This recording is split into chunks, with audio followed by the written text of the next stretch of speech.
and there's lots of different ways to play them, but some people are looking for a greater challenge than them. Maybe they want to try to do something different. And so we're just looking to give players an opportunity of a different thing to do. And it works great to do it within the dungeons because we have so much content there to come up with a new mode for players to play them in. Essentially, what a challenge mode is doing a dungeon on a timed run. So similar to the runs we used to have back in the day, where people could go in and do a timed run specifically on a Stratholme is a great example of the 45-minute Baron run, something like that. But we wanted to take that and just turn that into a whole entire mode where that's what the whole concept is. So you're going to be able to go into a dungeon, timer starts, and then see how quick you can finish it. And then we'll have specific times set up that would give you a bronze, silver, and a gold medal. And depending on how quick you can finish it, you can earn that medal. And that would work for all the dungeons across the board. We're liking to do as many as we can. We're going to obviously start with Pandaria, and then if there's dungeons that it would work, obviously Scholomance could be one that this could work with, or Scarlet Monastery, but we're going to start with the Pandaria dungeons. So it really gives people something they could do with their guildies, they could do it with friends, but we also want to have it work through the Dungeon Finder tool. So we're looking into just having an option to queue specifically for challenge mode, and you would only queue in with other people that want to do this mode. Another huge note about challenge mode is that we're using normalized gear. It's a huge deal here. So essentially everyone that's in here is going to have the exact same item level of their gear. So it really means that it's a skill-based exercise and not just based on how good your gear is. And it's really great because it means this content's going to last for so much longer because we can normalize that gear. So later on, you might have some raid gear and come back and try to do a dungeon and think you're going to blow it out of the water, but you're actually going to be on the exact same playing field as another guy who might just have, heroic gear rather than raid gear. Now what we're talking about for the rewards for this is really, really awesome looking gear that you can use for transmog. Obviously we're saying you're going to get Valor for doing this. Like part of our philosophy is that people should be able to do whatever they want to advance their character. So you'll be able to do challenge modes if you like that and still earn Valor. But we really love the idea of getting unique art for this that you can show off. A big part of this is bragging rights and leaderboards. So, if you can only get that gear here, you can transmog your tier 14 shoulders into the gear that you got specifically out of challenge mode. Now, like I mentioned, leaderboards will be a huge part of this. The concept that you could take, your time and compare it against your BattleNet friends list, or you could take your time and compare it specifically against your guildies, and find out who got through which dungeon the fastest, what medals have you earned. There's a number of ways that you can compare to other people. You can look at their gear and know right away if they've been able to get the gold medal in this specific dungeon. So we've got a couple mock-ups of what the UI is going to look like for this. So on the left there, you can see the challenges screen, and you can see the gold, silvers, and bronze medals that a guy has gotten. You can see what his best time is in a dungeon. You can see who he ran it with. There's a lot of different things of information you can get out of this one screen. On the right side, that's a leaderboard. So you can imagine that being in the guild system where you have the drop down and you can pick to compare by achievement points or by different things, by your guild XP. There's going to be an option to compare by challenge mode. And then you can see, who's gone up in the leaderboard. That's what the little green arrow is. And you can see the gold medal or the silver medal that they earned for that specific run. This is a look at what would happen when you finish the dungeon. Same thing in the roster. If you click one specific guy, you could see, what has he done? What is his profile? Kind of just like looking at inspecting someone and finding out, what's the fastest time they've got? What dungeon are they the best at? And then maybe you guys could decide that you want to get together and run another dungeon the same way. This is just a mock-up of one of the big things about this is when you succeed really well, we really want you to feel awesome. So the guys mocked up something like this, imagine you win, you get an awesome background sound, and you get this super cool screen telling you that you just did, you got the gold medal, you beat this dungeon as much as you can. Now take this group and maybe try to hit another dungeon and see if you can get that gold medal somewhere else. And next up, raids. All right, so raids in Mr. Pandaria.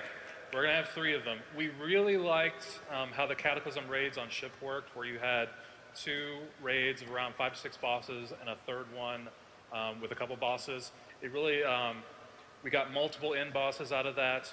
We got, multiple times during a week you would get that really nice, exhilarating feeling of, yeah, I beat this entire raid. So we really like that, and we're going to go with that kind of philosophy again.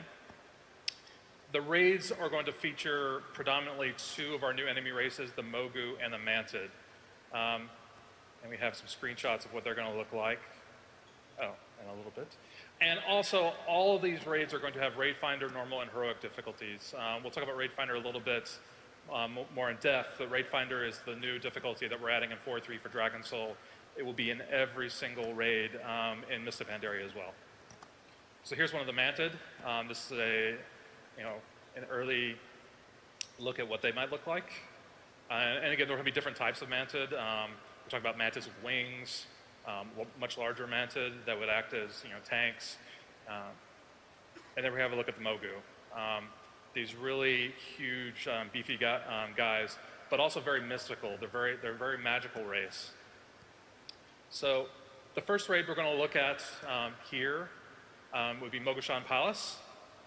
It's located at the top Kunlai Summits, which is in the center of Pandaria, and it's our 6th boss raid. And inside that, you'll actually go in and explore the hidden secrets of the ancient Mogu Empire. Mogushan Palace has actually been locked away.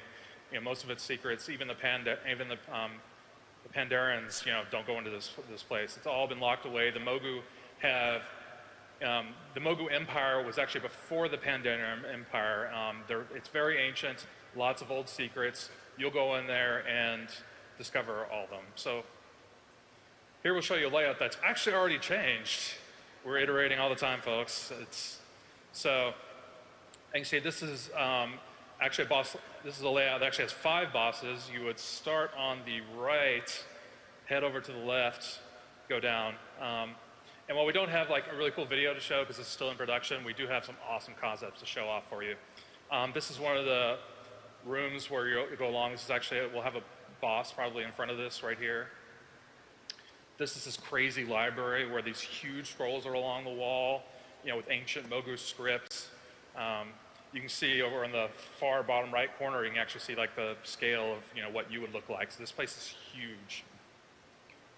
I have this another like beautiful concept of this entryway, this grand entrance into the temple, and it's just gorgeous. We're really looking forward to spawning, making creatures for this, really giving you guys a lot of fun with the raids. So Raid Finder. So what is Raid Finder? We've talked a lot about Raid Finder for patch 4.3, but we thought we'd give you guys a little bit more details since we're here talking specifically on dungeons and raids. Essentially, the concept came up from what we did with Dungeon Finder and being able to see how successful that's been with getting a lot more players into the dungeon content that we build. What we've found with raids, though, is that we aren't seeing as wide of an audience as we would like in our raid content. We spend a lot of time on the raid content, and it's also just got some of our coolest fights, some of our best creatures, and we really feel like everyone should have a chance to see that content. It's one of the main reasons we decided to get it in with patch 4.3 instead of waiting until Mist of Pandaria, because being able to fight Deathwing in the Dragon Soul raid, we just thought, what better place to put it in so that as many people as possible could get a chance to experience that fight and be able to finally put down Deathwing for good. Now, what we're doing with it specifically is a lower difficulty level than normal difficulty. And that doesn't mean that we're just going to go in and tune the hit points down a little bit, and we're going to go in and tune their damage down, 20 or 30%. Instead, we're actually going to go in and look at the mechanics, see how complicated they feel, talk about could a group of 25 people that haven't played together before be able to figure this out, and actually build something that works for them. If we took the shortcut route about just, literally just changing numbers, that's still not going to tune down the complexity of the fight. Yes, it might make it easier, but then you're not going to know why you beat it. You're not going to actually pick up on those mechanics. So we're actually going to go in and make sure that these fights feel right for this difficulty level. Like I mentioned, this is going to be in patch 4.3 with Dragon Soul, but in 5.0, Mist of Pandaria, it's actually going to be for every single dungeon on launch. So it's really going to be cool because starting out early on in the expansion, so many people are going to have more access to more content. You're not necessarily going to be done when you finish, heroic dungeons, and maybe you've done challenge modes, and now you feel like you're ready, but you don't necessarily have a group to raid with. Being able to use Raid Finder is a way to get in really quickly. Now, on the opposite side for Raid Finder, we've also made sure that the loot and the rewards that you get from it feel appropriate to that level of player that's doing it. So for instance, you're not going to be able to get vanity items out of the normal Raid Finder, things like mounts that would drop off the final boss. We keep those in normal or heroic. Things like achievements for specific bosses are going to end up staying in the normal and heroic. We will have an achievement that says you've done Raid Finder, but that would probably be it.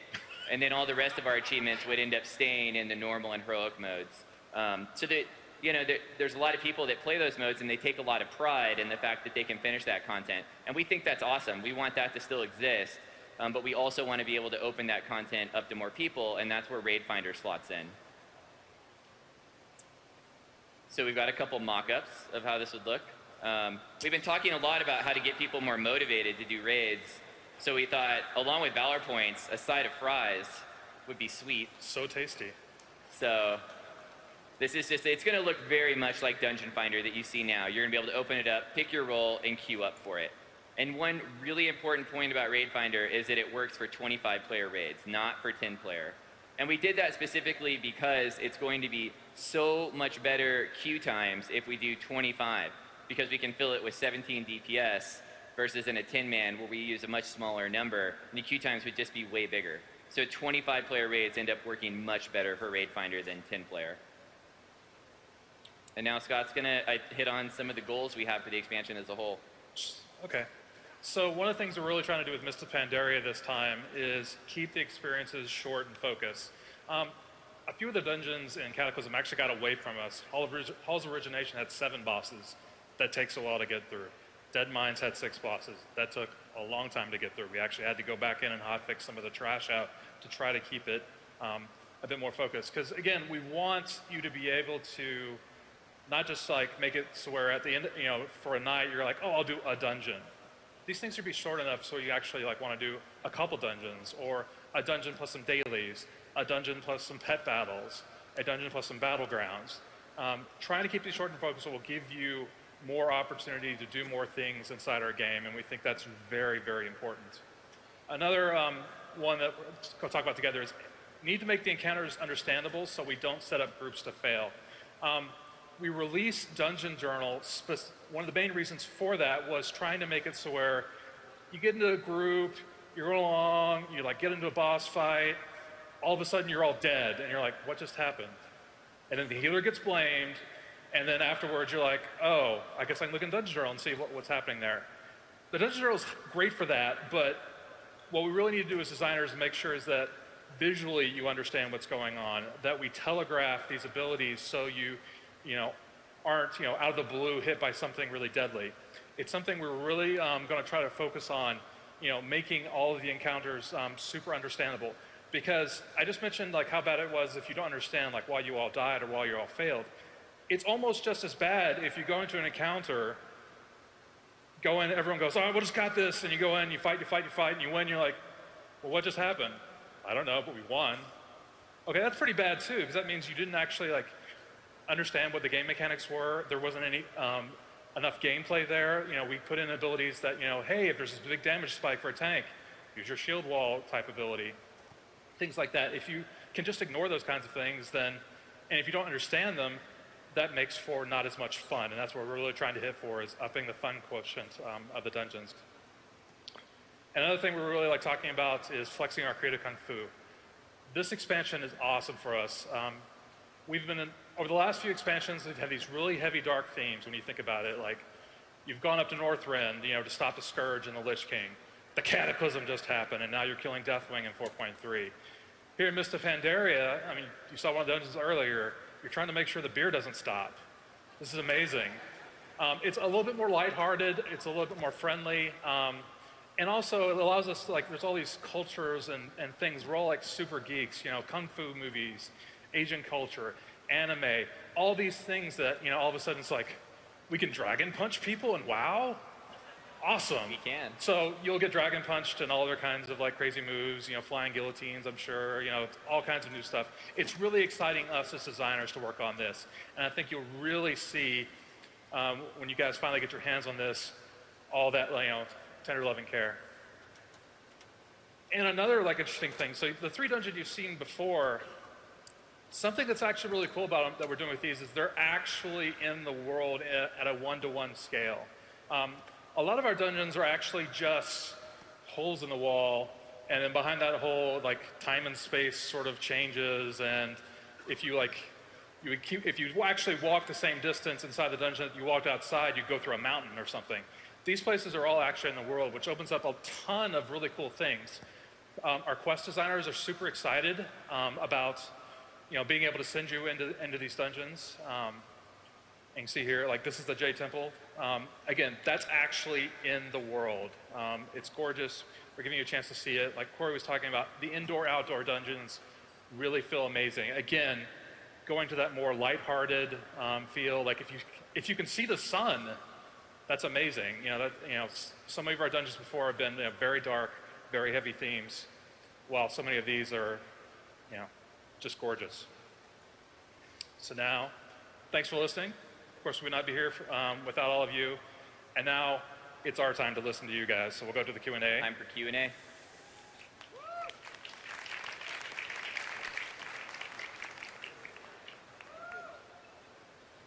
There's a line happening somewhere there. I think it's here. There it is. Hi. Hey, guys. Hello. Okay, so we don't have anybody here to help us. So you guys, we're going to take a line right here. Jesse, who's got his hand up here, is going to beginning of the line. We're taking questions about dungeons and raids. So if we have somebody already, come on up.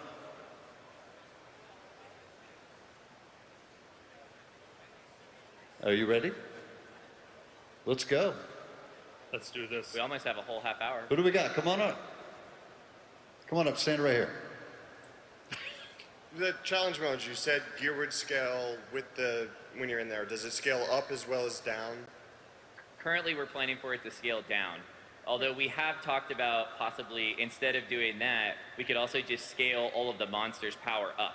So instead of, because we've been worried that maybe just scaling the gear down might make people feel less powerful because it's going down. So an alternative to that would be just scaling all the monsters up and then having the gear level be higher. So there's still a little bit of give and take on that. No problem. Next one. Who's got one? There you go. Step up. There we go. This guy's ready. Regarding the Dungeon Finder and Raid Finder, Right. are we going to be able to enter a random queue for possibly like Burning Crusade raids and Wrath of the Lich King and stuff like that? Currently, Yeah, currently we've talked about it a little bit. One of the things we're concerned about is there actually going to be enough people to fill that queue?